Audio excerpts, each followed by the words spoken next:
everybody. We just watched Dice Camera Action episode 80, and there is a lot to talk about. Everybody, we just watched Dice Camera Action episode 80, and Annalise, what'd you think of the show so far? That went very differently to how I expected, is pretty much all I can say. I did not expect that we would see, well, any of that. And I think that how Chris handled that limited time frame was very interesting, because still so much happened during that 1 minute, give or take. And I think that the crew handled themselves impeccably for such a stressful situation. I didn't expect that we'd actually be going to Sigil this week, and I didn't expect that we'd be seeing some familiar faces from Planescape either. So that was a nice bit for a Planescape fan like me, but I'm just glad that the crew are relatively okay. There's a lot to unpack here. Yeah. Shaun, what'd you think? Yeah, it's one of those episodes where you kind of hang on, hope that, can understand everything. It's always, episodes like this are always really stressful, and I didn't expect them to go to Sigil, all that stuff, and it was actually, I really liked Miranda this one a lot. She was wonderful. Mm-hmm. She's been wonderful, but she interacted with them really wonderfully. It's great. Okay, I got a bunch of stuff I want to get through real quick before we really get talking about the show, but I saw a couple questions I can answer really quick. Zillion, you asked, what are they going to do now? Look for Paulton? I would bet so. I'm kind of, we can talk about it later, but I'm kind of wondering if Nate's going to be gone for a while, and this is their way of writing him out, maybe, because that was very random. I could be wrong, but we can talk about that later. And Manga Bent, you asked who the blue guy was. Okay, spoiler alert.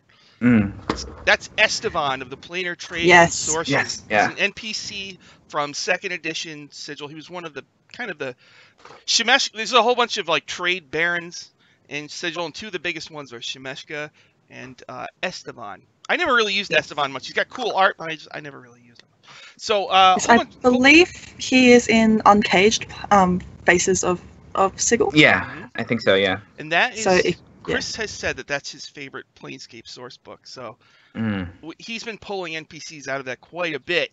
You can get that on the DM's Guild for $5 if you want to know, and you can know everything you need to know about Shemeshka and all those people. It's a fantastic resource. Highly recommend getting it. Yeah. It's also got Tony Detalizzi's art. Yeah. Just if you've ever read the Spiderwick Chronicles, he's the person who did all the art for that, and Planescape is basically where he started out, and we can thank him for making Tieflings popular. I think him and Monty Cook. So we have a new logo thanks to Time Patches. Thank you very much.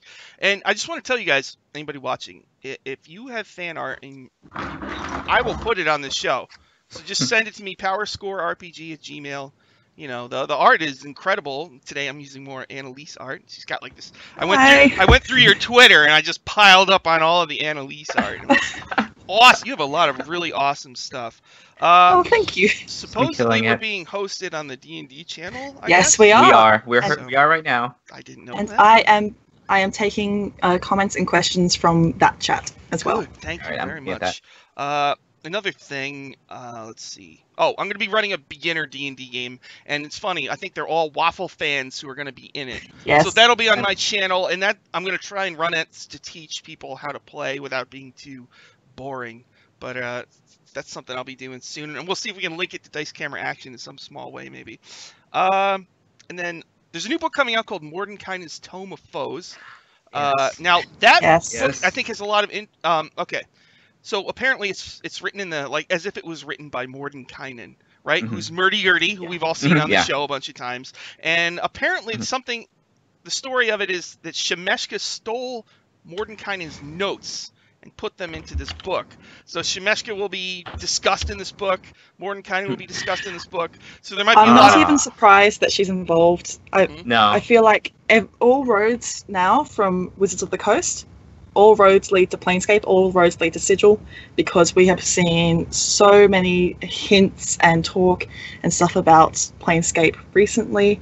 Not even on the Waffle Crew, having all the stuff from all the stuff happening with Sigil and Shemeshka and maybe a different type of blood war. I think that this new book might actually help some Waffle fans if it's got a new 5th edition information about Shemeshka or about some of the foes that we might encounter in the future. And because all of you people are watching, thank you very much, I became an affiliate. So if you click on, there's a box under this thing. If you click on it and order Mordenkainen's, like, you don't have to. But I'm just saying, it's right there, all right? And I just want to thank everybody for watching, because this was much bigger than I thought it was going to be. And we're well on our way to being a partner, which is really cool, a Twitch partner. So, all right, so I think I got all that stuff out of the way. Annalise, something happened on Twitter, and I only know some of the story. I was wondering if you could tell us that story. So I was talking on Discord with a bunch of other Waffle fans last week, and I jokingly said, wow, do you think that maybe Diath and Strix are married? I mean, they were in a church, there was a priest, there was a paladin. After I said that, something clicked, and I was like, oh no. This sounds like exactly the kind of thing that Chris would pull. Yeah. So I started to collate my thoughts and put them out on Twitter as I think that this might be why Strix and Diath are being hunted by the Skizixes and by the Mercy Killers. It's not just their friendship that's being hunted down as something which is going to destroy the multiverse, but perhaps they were inadvertently joined during the ritual, given that the ritual had 2 rings. There was a priest of the Morning Lord present, Van Richten. There was a witness, Polton, and there was a powerful paladin who probably allowed this joining to happen. I'd say it's not a marriage in the strict sense of the word, but rather a ritual joining, which has left them linked. Non-consensual still, so don't start going, oh, Strix and Diath are married, because that is something which I'm not too comfortable with. But this is something big which, after I put this out there, Chris teased as, yes, this is true. And Holly has confirmed that, yes, they've been talking with Chris, and while details aren't being discussed, to leave some surprise for us, yes, this is confirmed. That's crazy. So we now know why Shemeshka was so smug on the airship, telling I have some notes here because I went back and watched a few of the episodes, telling them that telling Strix to brace yourself, dearie, your life is about to get very harsh, and also telling Diath, one lost friend isn't the end of the world, you know, beware the Skizixes, they're coming for you. Some throwaway lines, which I thought were just throwaway lines, I feel like were her warning them. And I'm focusing on the line, one lost friend isn't the end of the world. That being Strix when she was separated. Like, yes, this lost friend if you're separated from her means it's not going to be the end of the world. So, a couple of things there. Also worth noting that we probably know exactly how word got to the Skizixes and to the Mercy Killers about this. One of the first people to see Diath and Strix straight after the ritual was Shemeshka, after Gutter was delivered to Diath, and we saw her for the very first time in episode 53. She saw them for the first time together and probably would have seen the rings. And she was familiar with Strix, given that she tried to buy her in the past, and is of course familiar with whatever Diath is. So she knew exactly probably not exactly what had happened, but she knew what the consequences of it were. And I would say that for anyone who doesn't know Planescape lore too well, Shemeshka is also known as the King of the Cross Trades. She is a very powerful and influential information broker who, similar to Diath Steel, where She answers questions and he gives keys. She will give information to people for favors or for other information, and she is one of the most powerful figures within the city of Sigil. Some say that she is the most powerful lady there, besides the lady herself. So it's pretty clear, to me at least, that Shemeshka has sold this information to the Skizixes and potentially tipped off the Mercy Killers as well. Mhm. She'll still try to help Dieth and her investment, as she has called it, but she doesn't have loyalty to anyone. She's an Arcanoloth. She's neutral evil is the alignment that most Yugoloth have. So I'm interested to see how this is going to transpire and if the characters are going to realize it or when they're going to realize it and what's going to happen when that transpires. Because I think that a lot of it has already fallen into place, but we haven't realized it until now. Okay, so I had a couple questions. Grumps Rewind, you asked about Jared's shout out. I love it when he does that. That's so awesome. It's so weird because like I would write the reviews, I didn't know if anybody read them, and then it's like they're talking about it, and it's very surreal. I feel very lucky. There was a question about the evil clones, about the crew. And I don't Oh, want to yeah. spoil anything, but that's a Tomb of Annihilation thing. And Mhm. some people like to call this evil group the Pancake Crew. Mhm. So maybe I would assume in some way or another we're going to run into them down the Mhm. road, which should be. I can't imagine how Chris will run them. It might be really weird. And Zillion asked about. So Mordenkainen's Tome of Foes kind of hints at, oh, we're probably going to get some Planescape stuff soon, but it also sort of hints at Greyhawk. So I would think what they're going to do is they're about to jump into some planar stuff, and I think maybe when they're ready to get back to traditional fantasy, that's when we might see a Greyhawk thing, like a new Castle Greyhawk or something like that, which I'll be very excited for. But I'm happy for right now to get, there's a lot of kind of traditional adventures, and I'm ready for them to kind of jump out to something a little different, So I think that we're going to see something interplanar. I think even if it's not Definitely. Planescape per se, I think we might have an adventure on the planes linked to the Forgotten Realms, or we might just have an adventure in Sigil. So that I'm excited for that as a Planescape fan. Yeah, they've been hinting so much with the Mordenkainen stuff about the devils and stuff like that. Like there's so much like they've hinted at stuff. The Blood War. It's got to be something with that.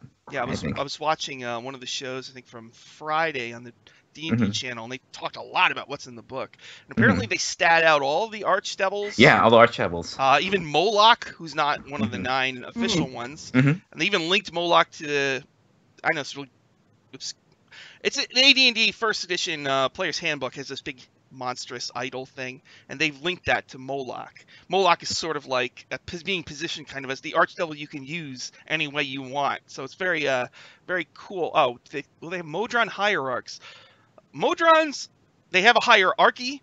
It's a long story, but they're ruled by Primus. It's just one Modron god. So it goes like Primus, and then there's 2 of the next highest level Modron, then 4, then 8, and it keeps going like that until you get all the way down to Monodrones, who are like, I love Monodrones. They're the little circular guys with the eyeballs. I love using them in D&D. All right, so we got to talk about episode 80. Most of it was just, a bomb is going to explode. What do you do? And it was like the longest minute of your life. It was the most stressful minute of your life. Just compulsions, everything in there. I'm still mad that Chris, we want so long for like a ball episode. He gave it to us. Just never in the way that we want. Never in the way he gave it to us at the Palace of the Jester, which is also part of Planescape. Yes.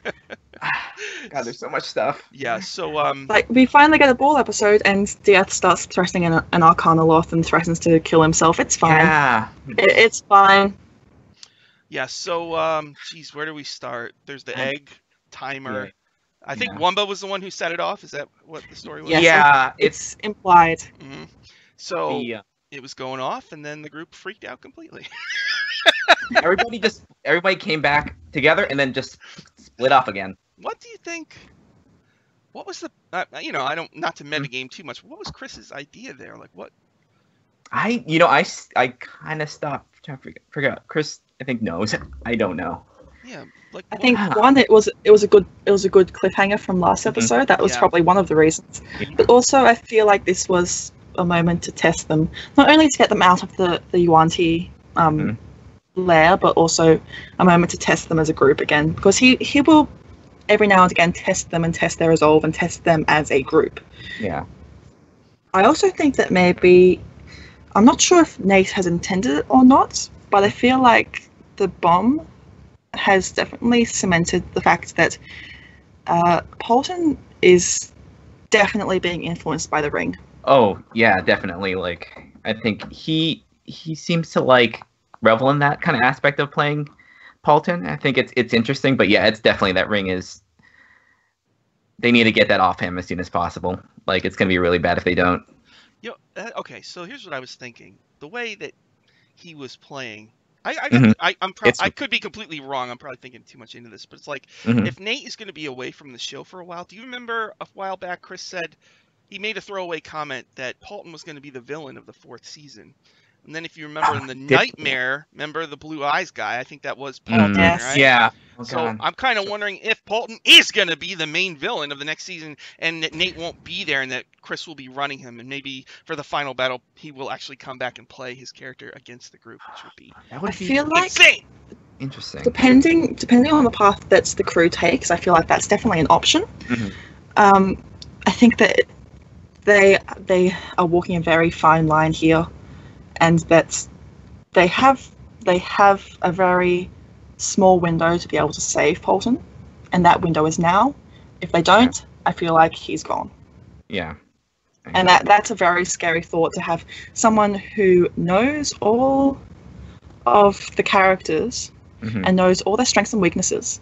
And also, as it's been pointed out by Holly, if Polton is taken over by the Ring of Winter, what's to stop him from casting Crown of Madness on Strix? Oh, yeah, and having yeah. Strix decimate everything.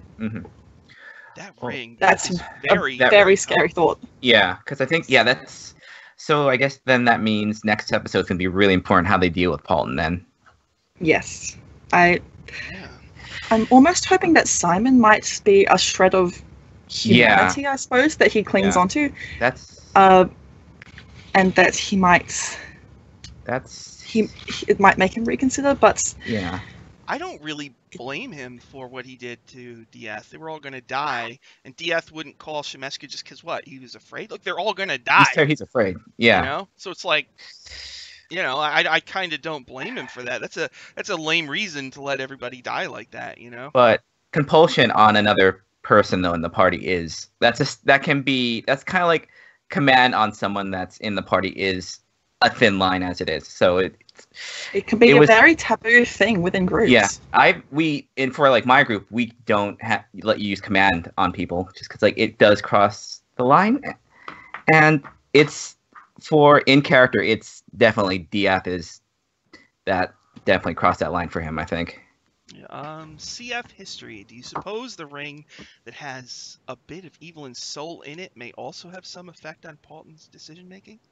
The ring with Evelyn's soul. Oh, Polton has one. Wait, of the who has the rings ring? Wait, who are the two people that have the rings? Polton has the ring. I'm not sure whether Diath or Strix have the other one at the moment. That feel when you let your drunk friends take your wedding ring. Yes, someone in chat said I was mistaken. It was a suggestion, not command, but similar things. Yeah. In the D&D chat, we've got a lot of love for Miranda at the moment, and I think that she was an awesome addition to the group, especially this session. Her helping Strix was a really touching moment for me. To have someone who doesn't really know her well, but who's going to be there and help her anyway was really quite lovely. And also, it was nice to have a character call Polton out on what he was doing. Yeah. I felt bad for her through the whole thing, where it was like she was alone, and they didn't really quite include her. You know what I mean? And I think her character was so sad, you know? Yeah. And the crew didn't seem to really, Yeah, but she rolled with it really well, though. It was impressive. It was awesome. It was good. I would be happy if she was on the show every week, right? Yeah, she has a good kind of like rapport with the rest of the group. She can be the adult when Diaz is incapacitated, which is nice. I've got 2 comments. One is that apparently Diaz is the one who is currently ringless. And also that the evil clones group should be called the Craped Crusaders. I'm all for this. The Crate Crusaders. Yeah. All right. I don't know. All right. I had a couple questions. Sage of Song. Is Paulton an heir to the Barovian throne? Well, it belongs to Strahd, but they did want to marry him into it. Is that right? I think. Yes, and as far as the heir to the throne, I think Strahd's just so linked to that place. It's always Strahd. But he does have a relative buried in the crypt. I think she's actually a vampire. She is alive, so I would imagine it might be her who would. The heir is whoever the Dark Powers choose. True. I mean, they're the ones who reside over the demiplane of Dread, which is where Barovia is situated. There is merit to that theory, though, because he is a Vistani, and the Vistani are intrinsically linked to Strahd and to this demiplane now. So, yeah, who knows? Somebody asked about what would happen if you wore the Ring of Winter on one hand, and and you had the Hand of Vecna. You know, okay, so Paulton has Handrew. Right? Oh no, yeah. Paulton has Handrew, right? Handrew, yeah. Is Handrew a crawling claw, or is Hand of Vecna? I don't think he's a Hand of Vecna, because I think Evelyn did see if she could sense evil from it, and it wasn't evil. I think when it first showed up. Right. I believe in Acquisitions Inc., Chris briefly describes one of the characters seeing a Serac and having him crawling with like all different kinds of hands over him. I feel like this might just be a hand from a Serac. I'll need to double check in my Tomb of Annihilation guide as to whether that is there. Oh, there is a bad guy in the tomb who has crawling claws as his little sidekicks. Oh yeah. I don't want to spoil the adventure too much, but yeah. I don't know. It's so weird. Like, wasn't it the Raven Queen who gave Paulton the hand? Was that right? It was it? Maybe the Raven Queen. Not sure. A lady made out of a bird's nest who visited him in the Amber Temple. Yeah. Yep. There's a lady made out of birds. Oh, okay. Like I'm saying yes. All right. So, because I think Chris did eventually say out loud during that it was the Raven Hand Queen. of Hell. And that might have been. He made a couple of comments during the puppet show. He kind of revealed a number of things on the puppet show, and I think that might have been one of them, that it was the Raven Queen. I know he also said that he said that Dee is still alive. Yeah. Okay. Lightning Fast says it was confirmed that it was the Raven Queen. Yeah. Oh, good. So, at least we know where it's from. And more things. But like, why would she give him the hand? Why would she give him the hand? Period. The hand is still like super mysterious. I don't know what that is. Yeah, I just didn't want the ring to be put on it. That's the only thing I keep thinking. I find it interesting that Chris is always introducing elements to tempt Paulton with power and irresistible power. Yeah. So, I'm not sure what Chris's endgame is with this, but I feel like we need to be very worried about Paulton, and we need to. The crew needs to steer him back in the right direction. Yeah. Otherwise, I think that's Darth Paulton. Yeah. Evil Paulton is a very real threat. And that ring is super powerful, considering what it did to that blue dragon. Like, it's terrible. Like, they can't. I don't think if they came to a fight, I don't think they could necessarily take him with it. Given that the Frost Giants wanted the ring so that they could harness the power to be able to freeze the world, I think that I don't think it matters who the ring resides with. I think it's just a very powerful artifact that is very, very bad news for the world, and also can't be destroyed. No one's found a way to destroy it. DK Chubb says, could the end game be setting the crew up to become the Dark Powers in Barovia? I don't think so. The Dark Powers are kind of like when a god dies and there's nothing left to do with them. They become this little wisp in the Amber Temple, and I think that Paulton might make a pact with them, and they might make pacts with them. But I mean, they're a long way off from being a dark power. I mean, like Mhm. they would have to, like if Evelyn became a demigod or something, and then she died, turned evil and died, she'd become a dark power, I think. But other than that, I would the end game. I think Paulton is turning evil. He just is, Mhm. right? And it's Yeah. he's playing it very well, don't you think? He is. No, he's Yeah, good. He's very good at it. His roleplay has been fantastic Yeah. this past season. Mhm. Seeing his own little internal conflicts, and especially in episode 73, Nate did reveal reasons for why Paulton is acting the way he is. He is scared of losing everything, and perhaps he doesn't want to have anything left to lose. Mhm. So he's almost cutting off his loose ends. All right, Timely Witch. Why did Shemeshka not want to banish Strix too? Would that not have increased her position of investment and manipulation over Diaz? That one kind of threw me because I always thought that like my idea was that Shemeshka was more interested in Strix than he was in Diaz, but everything's kind of like switched around. That's super confusing and interesting. Like banishment, I thought banishment takes you to your home plane, right? I think it can be a random plane. I think. Oh, Or a safe random plane. I think it is. Yeah. Because I thought it was like it takes you to your home plane. If you're on your home plane, you don't go anywhere, right? And I mean, wasn't he born? I guess he was born in Sigil. But I thought old editions of Sigil, it was very blocked off from spells like that. The only way to go in and out was Oh, that's true. Oh, yeah, that's true. That is right. That was weird. Right? Yeah. I've made Oh my a God, note of yeah. that. You can't plane shift into Sigil. You can't do anything like that into Sigil. I thought that the only way was to use a portal. That's why it's the City of Doors. Yeah, I think that's in the thing. Yeah. I mean, They might be changing that for the new edition Mm. because it's very confusing to run. You know? Oh yeah, it's super intimidating to run a Planescape campaign. Did you catch? As is. Anna says, "Did you catch Shemeshka saying I have to protect my 1%?" Yes. What was your interpretation? Yes. What's your interpretation, guys? I don't know. I feel like that was almost. I know we can't say anything as a throwaway line with Chris.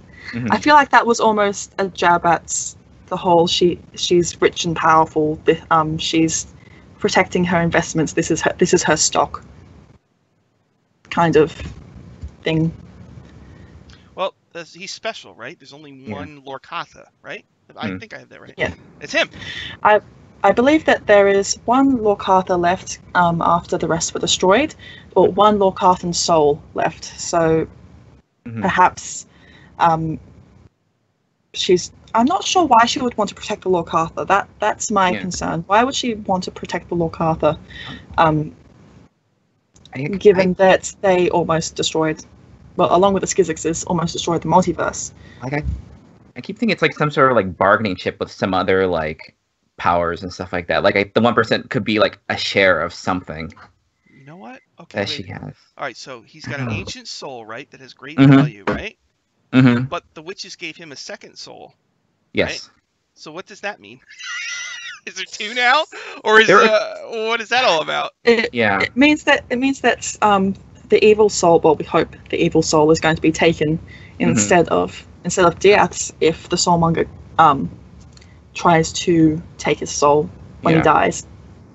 So if Diaz's soul gets reincarnated, I guess it's fortunate that he died in Barovia, where the souls don't go usually where they go; they stay there. Yeah. If he died for real, would he be like incarnated again? Oh, if you die in Barovia, you're just in those mists, right? And no, but if he were to die, die out of Barovia, though. Question. Yeah. I believe there's a rule with the soulmonger that's if you're on another plane, your hit points will still go down, but your soul won't be taken. Oh. I believe that's the case, but I'll need to double check that. Your soul will only be like the death curse will still affect you if you're on another plane, but your soul cannot be taken while you're on a different plane. And with demi-planes like Barovia and the demi-planes of Dread, your soul is trapped in the mist anyway, so not even a soulmonger could take it. I mean, I don't want to spoil too much from the adventure, but Mm-hmm. you get devoured by the soulmonger. Once you're in there for a few months, you're done for, basically. You can be dead Yes. for a little while, but you can't be dead for long in the Soulmonger. You're just done forever. Lightning fast. Do you think they'll finish off the Soulmonger first to stop the death curse, or go after Paulton? What do you guys think? I think that they need to go after the Soulmonger first, because that's almost on the path of Diath finishing up his Gaius. Yeah. Even if Diath wanted to go after Paulton, he is still under a very, very powerful compulsion spell. Yeah. I just don't think Evelyn's gonna leave without him. I don't think. Or Simon. Yes. What? That's kind of weird. He's turning evil, and Evelyn is super good. That might get really weird. Right? She's gonna have to she would try and take him out. Would she kill him? She would. I think so. I feel like she would try and redeem him, because this may even test her resolve and test her dedication, because Evelyn is someone who has believed in redemption, and she wanted to turn Strahd to the light. If you remember, she was speaking about how he could be redeemed, or how that evil can still be redeemed if they choose. So this could cause quite a conundrum for her. Does she want to try and save her friend, or is he so irredeemably evil that she will smite him? Because as Anna said last week, if she had to choose between her god or her friends, she'd still go with Lathander, because he is everything in her life. He is so important to who she is. So I feel like if Paulton's too far gone, then Evelyn's not gonna think she has a choice. If Paulton is becoming a villain, that's probably we're gonna end up with, right? She's gonna have to deal with it. Yeah. Which will be insane, right? And Chris said that she was gonna have some things coming up, so this might be part of that. Oh, he did. Yeah. That is right. Chris did tweet out that Evelyn is going to have some important story events or items coming up. We're not sure quite what, but she has some things in her future coming up, since someone was complaining about Evelyn always drawing the short straw here. Yeah, what do that. You mean? How so? As in, someone on Twitter was saying that Evelyn has she's been turned into a construct. She's been sort of left to the wayside a lot, and now that we found out that she was partially deceived with the ritual, it feels like nothing has quite gone right for her recently. Abrams X, this is a good point. Going strictly by the Tomb of Annihilation book, by all rights, any sort of transportation, teleportation spell shouldn't work at all due to the nature of the tomb. They were not actually in the tomb, right? They were in the Fane of the Wan T, right? Yeah, they weren't in. I don't think they've gone into the tomb yet. Yeah. No, they haven't. CF history predictions for what we might see from the crew now that they're about to hit level 10. Yeah, that's right. Chris mentioned on Twitter that if they survive the bomb, in 1 or 2 episodes, they will most likely hit level 10. Which that's quite big, since I believe that the Acquisitions Inc. crew are only level 9. So having they're the most powerful ones. That's funny. Level. I think they're probably going to go all the way to 20. You think if they live that long? Yeah. I hope so. Yeah. I feel like they'll probably, if they keep leveling, they might stop on level 11 for a while, since that's quite a large milestone for all the subclasses and getting new abilities. And if he's incorporating the new adventures, most of them start at level 1 or level 5. So if they're level 13, I mean, it's going to be hard.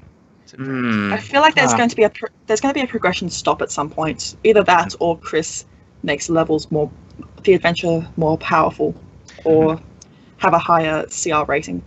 Though to be fair, Mordenkainen's Tome of Foes is supposed to introduce some higher level encounters and higher stakes. This could be a way to introduce it. Yeah, they said like half of them were going to be high CR ones, so that's interesting. It's funny, Chris works at the company. I wonder if he's kind of publishing material to use in his game. He's working on his campaign and getting paid for it, basically. I was just thinking, Anna said, I was thinking about I don't think of Evelyn as being the one singled out and kind of neglected. I think of her, if anything, I think that makes her special. She doesn't have the soul. She's held to a different standard by her god, right? So she's kind of suffering for her god. To me, that makes her more heroic. Remember, she charged Dendar by herself. Remember that? Yes. Yeah. Who does that? Twice. Who does that? Twice. Yeah. She didn't even think about it. She just did it, right? She just charged Dendar. You know, like, oh, it's Dendar. I'm going to kill you. It was like, oh, this is so freaking awesome. Which I know nobody wants to hear my boring D&D stories. I just want to say I once charged the Tarrasque and lived to tell about it. I cut off his toe. It was awesome. I tried to stick my sword of sharpness in his back and slide down his back, but I just hung there like an idiot. So, but I lived. I swear I did. There are a lot of green flame spells popping up. Yes, if you look through just any D&D thing, there's always like a little green flame something here or there. There's quite a few of them. So yeah, I don't know. I don't see Evelyn as being neglected at all. I think everybody's got their role, and they've got. I feel like you got Dieth and Strix kind of intermingled. Then you got kind of evil Paulton and good Evelyn. You know. And Evelyn's on a sort of holy quest at the moment. She rejected being returned to her original body or getting her holy symbol back to be able to have a stronger body in something which she doesn't necessarily like, in order to protect her friends and end the curse. She's devoted to her cause, and I think that she hasn't necessarily needed too much at the moment, given that she was able to meet one of the saints of her god, Saint Andral, this season, and she's been so focused on her holy quest to end this curse and to protect her friends. I don't know if you remember. Last week I was talking about the baby that Lathander carries, and someone on Twitter had a great theory that the baby is Lathander, and the dude holding it is just like Lathander's priest or whatever, and that Lathander's actually the little baby, which I think is freaking awesome. the person holding the baby could be is it a Montaur? Because Lathander is an aspect of a greater god. Yeah, I think. Yeah. Mm-hmm. He has some weird, complicated backstory with Alana Tor or whatever. Sharing up portfolios and stuff like that. Yeah. Something spell plague. Let's not go there. Somebody asked Fourth edition made everything too complicated. That was my introduction, so I don't. All this cosmic stuff is still kind of like I'm still trying to like back it up. Somebody was asking about what was it? Oh gosh, I just had it. I gotta scroll. Had a good question there. Where are you, buddy? There you are. Buddy. With the fact that DCA has been going through all the adventures that Chris has had a hand in, will they ever reach a non-module adventure? Half the adventures on this show are not from the module. He's basically making up his own stuff and incorporating pieces. Yeah, he's just taking pieces of the adventures. It's not really. There's a lot of stuff that's not in any of the books. I mean, some of that he does on purpose, and some of it he just kind of follows where the group goes. And if they leave the adventure, he once in his old DM experience column he wrote about steering a group, which in theory you're not supposed to do. But it's like he equates being a DM to being on a horse-drawn carriage, and you're like trying to get the horses to go in the direction you want. And so like he has this like little chart where it's like you want them to go here in a straight line, but instead they're like, I'm over here, I do a squiggle here, and then at the end they get back to where you wanted them to be. And I think that's people say that you're not supposed to steer your players in a direction. I would say that's not true. You don't railroad them, but you try to subtly influence them to go towards the story hints that you're laying out. The illusion of free choice, right? They will wander forever if you don't give them that a little bit. Well, or get in a lot of trouble. The thing about it is, when you've prepared this, and if they want to go do this, you don't have anything ready, and it's very hard to have an entertaining session when you have nothing. You have to pull it out of your head. Some people are really great at improv D&D, but I think most people are not. So as over time, I would just become more upfront with my players and be like, look, you can go there, but I'm just telling you it might be horrible, But even then, if they go off the rails and they go in a completely different direction, at the end of that session, you just go, okay, guys, what do you want to do next time? And whatever it is, then you can sit down and prepare, and you'll be ready next time. So and what you can sometimes do is just move what you had from here over to where they're going. And reskin it. Yes. No one knows. The players don't know. but you just want to be careful to make sure that their choices do matter. You know what I mean? Because that's when they completely deflate. You know, if they feel like no matter what they do, they're going here, people get real like, oh, this sucks. You know what I mean? Because they want to do what they want to do, and you want them to feel like they're in charge. You know what I mean? So, you just sound more excited when you want us to go a certain direction. Well, when I run the tomb, I get really excited. There's like, yes, you do. Yes, you do. Oh my God, they're going to go into this room, and you get so excited because you don't know what's going to happen. You know, and it's really. Shaun and Chris have something in common. They get excited about tormenting their players. Oh yeah. That's the 100%. mark of a true DM. I hate it when they die. I hate it. Sure you do. No, I hate that. I don't like that at all. It's just. I'm sure. But that's the adventure. You know? I'm sure you hated it when web DM Jim died. Sure. That was horrible when he died. But anybody watching this, that's why the tomb is a really fun adventure. When you actually get to the tomb, it's a lot of fun. It just is. It's like a fun house, right? It's kind of like a. You know what I mean? It's a death escape room. It's just a death escape room. Got an interesting comment from Locapelli over on the D&D chat. Saying that Chris is directing the movie, a genius interpretation of the book. DMs who buy the module get to read the book. So that's an interesting way of putting it, as having this is your screen adaptation of the module. You can still go back and make your own interpretation of the book. I think every DM is like a director. Everybody, you can give two DMs the same adventure. It will come out. If you go online and watch people run Tomb of Annihilation, they're all completely different. Everybody has their own style. So we're seeing Chris's style here and how he takes the adventure and does stuff with it. Plus, he's purposely trying to tiptoe around things so he doesn't ruin the adventure for people who haven't read it or ran it yet, you know? So he's doing a lot of fun stuff, and what he ends up doing is giving us more material to use in our games. Yeah. In the end, you do have to cater the module differently for different groups. And the way that Chris is running this is entirely different to how, say, Force Grey would be run or how Acquisitions Inc. would be run. You have to cater different things for different groups. Comment from Ryujin Zero on the D&D chat. Maybe they can get the ring from Polton by cutting his hand off. He'll be fine. He has a spare. I feel like they have to cut off his hand first.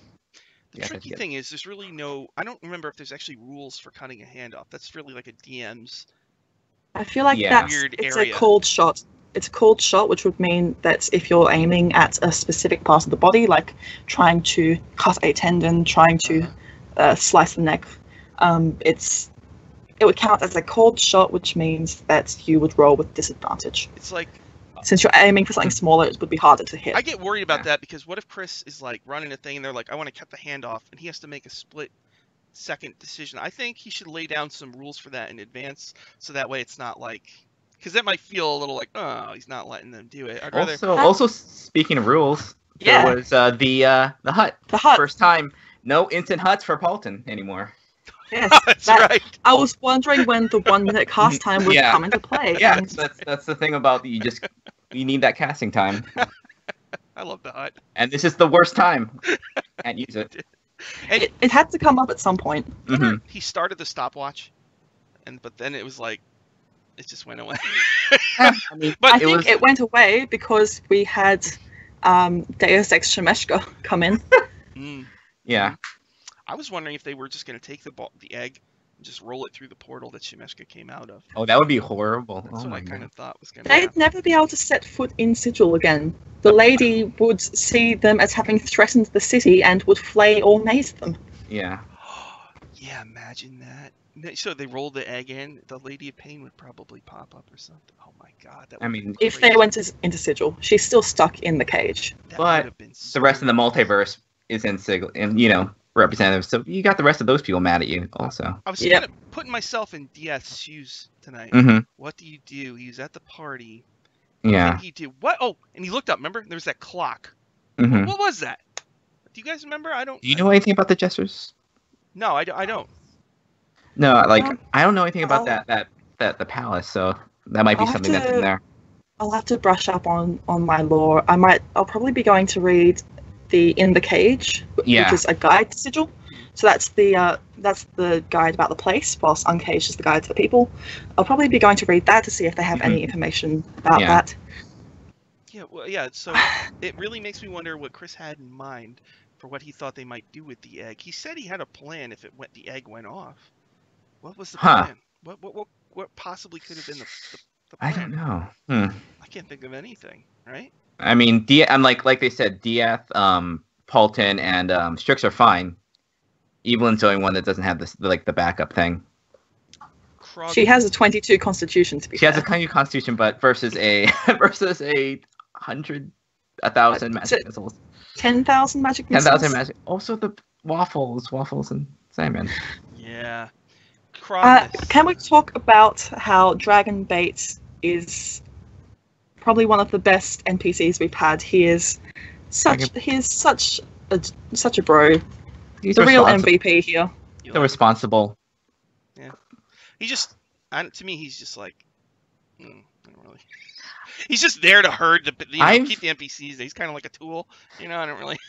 Yeah, and he uses the same 4 smells over and over. I think that's what I don't like about it. The thing about that is, like, I've watched other streams that play Tomb on this channel. I have never seen Dragon Bait smell like ham so much as in the Dice Camera action.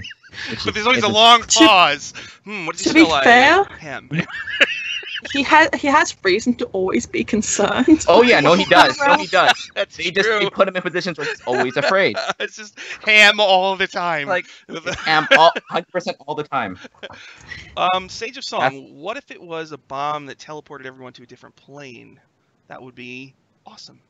But they said it was force damage, right? I mean, they were pretty specific about the power of 10,000 magic missiles. What's that? A D4 plus 1 per missile. So the whole city would have blown up. The whole city. I'm wondering if the tomb would have been hurt. I don't think. Probably not. That's what I was thinking. Is it probably not? So far underground. Also, it's probably magically protected or something. Yeah, might be. So maybe if they were in the tomb, they would have been safe. Maybe. I think the tomb is protected with the plot armor. Yeah. Definitely. So maybe that was kind of the thinking, was they'll go in because remember the Ring of the Ram, he purposely directed her, so maybe she could punch through a wall, go into the tomb, and then they'd be safe from the explosion, but they'd be trapped under the tomb's trapped in piles of rubble. Maybe that's what he was. And there'd be no way for them to go outside. They'd be one-way trip. Yeah. Down in there. Okay, so I think we've hit our time limit. Is there? We can probably go for a few more minutes. All right, go ahead. We got. Yeah. I'm just going through my notes. Yeah. Oh, okay. Yeah. So that was kind of what I was thinking, was maybe that's what he wants, but it wasn't specific. And and again, that's metagaming. We shouldn't be thinking like that anyway. But I'm just saying, as a viewer, I always like to watch Chris and try to figure out what's he doing. You know what I mean? Why did he say this? Why did he do this? Sometimes I'm sure he's just saying whatever, but sometimes it's okay, you sit down, next session they have this bomb that's going to explode in 1 minute. So what would I do in that plan? I don't know. Because I think about what's in Omu. I mean, the hags are there. Maybe the hags could have moved it to the ethereal plane. I don't know. But why would they do that? Right? I think probably now is the time we can take any last questions before we finish up, if anyone in either of our chats wants to ask anything. All right, Manga Bent's got one. How do you think the Waffle Crew would react if they would, up at the same time, if they ran into Acquisitions Inc.? Hey, Annalise, what did Acquisitions Inc. do in the tomb? I did not see it. Okay, so they ended up going into the behind the scenes of the tomb. Imagine having an escape room or a maze. They were on the outside of that and going around and seeing the back workings of it, so as to not spoil the inside of the tomb. Then they had a bit of a roundabout trip to our world and to Wizards of the Coast, where they met actual Chris Perkins, and then went back into the tomb and started destroying the Soulmonger. Then got out. How did they destroy this? What were they doing to the Soulmonger? They ended up landing their spaceship their time machine into the lava below, but Omen. It was a very interesting session. It went places, and they expected to go. Okay. Highly recommend watching it. It's probably one of the most phenomenal pieces of one of the best shows that Acquisitions Inc. has ever done, and it was really surprisingly heartfelt. And also Rosie Kate Welch amazing player. Mm-hmm. Just go watch it. It's amazing. But Omen shaped rock because magma is technically rock, and shaped it so that their capsule could be moved up, and it's cracked the exterior of the soulmonger, and all the souls just went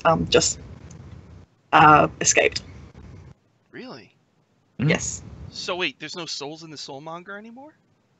I believe that's the case. It's going to be interesting to see when this plays out in accordance to where the Waffle Crew are, because things aren't happening simultaneously. Mhm. They're happening in different points. These are in the same place because they just ran into 18. Right? Yeah. Yes, 18 had the spell. 18 was turned into a child again. Mm-hmm. So the soulmonger was wrecked. The Soulmonger is wrecked, but not completely destroyed. And I don't want to spoil the adventure too much, but the interesting part of the Soulmonger is still alive. Mhm. If you know what I'm referring to, Shaun. Oh yeah, I do. Okay. So there's still stuff around. Interesting. That thing is still trying to munch those souls. Oh, okay. That's not, I should have watched that by now. I just haven't. It's really good. It's very good. They had a tour of Wizards of the Coast, and they're all actual wizards. And Really? Viari actually pickpocketed Chris, and Chris just started laying his stuff out on the table. Yep. Took his cell phone. That's really funny. Interesting point, which I should bring up. Mhm. A couple of back in the Strix episode of Acquisitions Inc., Mm-hmm. Viari's Apocalypse Dagger was stolen by a Yuan-Ti. Oh, yeah, that's Right. right. Is that Never going? got that. Is that going to come into play Hmm. in Dice Camera Action? They were just in the lair of the Yuan-Ti, Yeah. so it's going to be interesting if that comes up. Yeah, because Acquisitions is kind of gone from there now, aren't they? Yeah, they just noped out of there. They were Mhm. like, okay, we've destroyed it. It's fine. Let's go. Yeah. Well, it would give Dieth a better option than Gutter, maybe. Do you guys think they're ever going to do just a straight Waffle Crew versus Acquisitions Inc. show? It's a different. Ooh. I know that Jerry Hawkins of Omen has Mhm. talked about having the ladies of Acquisitions Inc. As a game sometime. Oh, that would- Not sure about having a Waffle Crew versus Ack Inc. Yeah, I feel like that would be a very close call on who would win it as Yeah. well. The Ack Inc. guys. The Ack Inc. guys would win because much Pat more. Rothfuss has stuff on Chris. Yes. Well, it's Just that character. they're more. The Waffle Crew is more story based, where they don't really. They don't. I don't want suboptimal. They don't always go with the best option, or they don't really. They're not overly. They don't use their powers all the time. But it seems like the But Acquisition Inc. guys are like really. They're in the zone. They've got their stats and they're doing as much damage as possible. Yeah. Given that group did start off in 4th edition, Yeah. and I think it's interesting because what the Waffle Crew do may not be best for them, but it ends up being best for the story. Mhm. I do have a couple of questions in chat here. Mhm. Law Maiden asks, I forget, what happens when Dieth is out of keys? We don't know what happens don't when know. he's out of keys, so that is a bit of concern. We don't know where they go And- or what they're used for. Yeah. What? Exactly. Isn't that so weird? Like what? What is that? I think that it's a concern that the keys have been given to Shemeshka, given Mhm. that Dieth saw the Celestial who gave him the Ring of Keys back in the live episode Mhm. 69. Yeah. I mean, she acts like she kind of doesn't want them, but that kind of means nothing. She can be a total liar. That So, sort of thing. okay, wait. She's Yeah. devil. She made the sword, right? That's what she Yes. said. Yes. Yeah. But a Celestial gave him the keys to the sword? Yes. Yes. The Celestial that he saw in the crowd at the end of episode 69 while they were still in Sigil. Mhm. Why does the Celestial have the keys to the We have no idea. sword We don't know. that Shemeshka made? That's really weird. And he's burning through them pretty fast. I feel like whoever the Celestial was, if Dieth, or we know that he is a Celestial, if he's an ASMR perhaps, then this Celestial could perhaps be his spiritual guardian. Mhm. As it said that most if not all ASMR have a spiritual guardian, celestial guiding them. That's in the Volo's guide, right? From the Yes. where they look like, yeah. I'll have to look at that again. Because I definitely remember that, yeah. Do you? Yes. So I think that's Dieth may be Deva instead. Well, the soul. Dieth himself, his body is human, which would be why he's not able to access any of those powers. The soul, or the ancient soul, probably Deva, celestial. So it says here, Elegum says, she's been giving the sword to all of the Woodrow family. But, I mean, it's just... It might be the same, yeah. But there was his dad or somebody... Remember he was hanging out with that half-orc dwarf? Yeah, it was a relation, I think they said. You know, I was on that live show when they went to Sigil and they got a glimpse of all those people. I kind of wonder if Chris was expecting them to interact more than they did. I know. It was the only thing about the live show is like they were on the tail end of like the show ending or like the convention ending. So I don't think he had to play probably pretty close with like time. Oh. Okay, so you guys got anything else before we wrap it up? I think one last question. I'll take this last one. If Paulson is gone and becomes the big bad, who do you think replaces him, if anyone, on the Waffle Crew? Good question. Well, I like this bunch. Danny, I like it, Danny. Yeah, Danny fit really well with them, and Miranda's been fitting in quite well. Though I'm not sure if that is something that will last, or if Chris is going to kill her off, because I think that might happen. He has a penchant for death. I was afraid she was going to get stabbed, like, killed from that stab. So it's like, she's rough one more. Yeah, that was a little, it's like, dang, Chris. You're just blatantly trying to kill her, She's so nice, you know what I mean? Like, Dee, I would love it if Dee would come back, but I think Dee's too busy. Erica Ishii has a very busy schedule. Yeah. And I think that one of her shows actually clashes with Waffle Crew, which is a bit of a shame since she was a fantastic addition. Maybe they're going to bring Ross in. He makes me so mad. Wumba. He's great. He spit. I hate it when he spits on people. It makes me I hate the character of Wumba, but I'm very happy with how Ross played it because he's very good at being able to play characters that seem to rile other people up. He's very good at playing off. He is a very funny guy. Players. He's a very funny guy, but I can't take the trolling. I just can't handle it. I care like this too much. I mean, I can't. It's a good. It kind of like it's a good like kind of like thing to kind of take your mind off like some of the really heavy stuff. It was every time he's been on there, it's been kind of like okay, this is a little more calm. The Wumba battle stack was really funny though. I gotta say there's 3 Wumbas and they're all stacked together. I thought that was really awesome.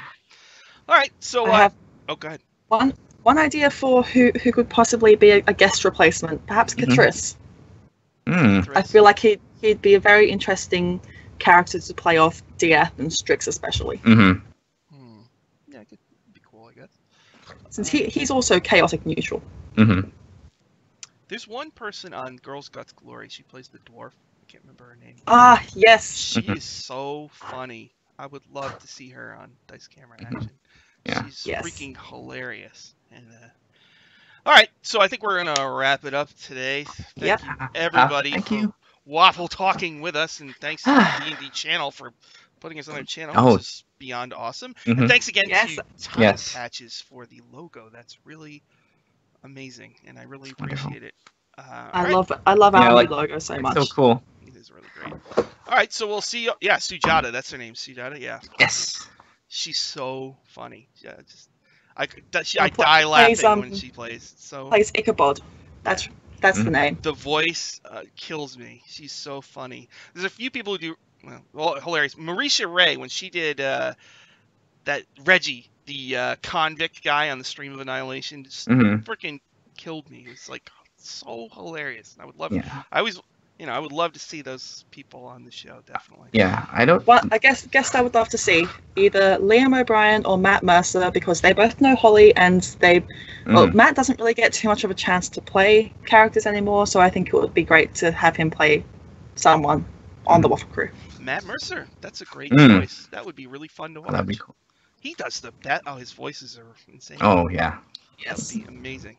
All right, everybody, we're gonna wrap it up. Thank you for watching. We'll be back next week. We'll do this every week. Yes. There's a show. Yes. All right. So we'll see you all next time. Thank you very much. And Thanks for joining Thank us. you. Thanks. And we'll see you all next week. All right. Bye-bye. And Great, discuss bye. theories with us on Twitter and Yes. interact with us on social media. We're always happy to discuss theories. Mm-hmm. Anytime. All right. See you all later. All right. Bye, guys. Bye.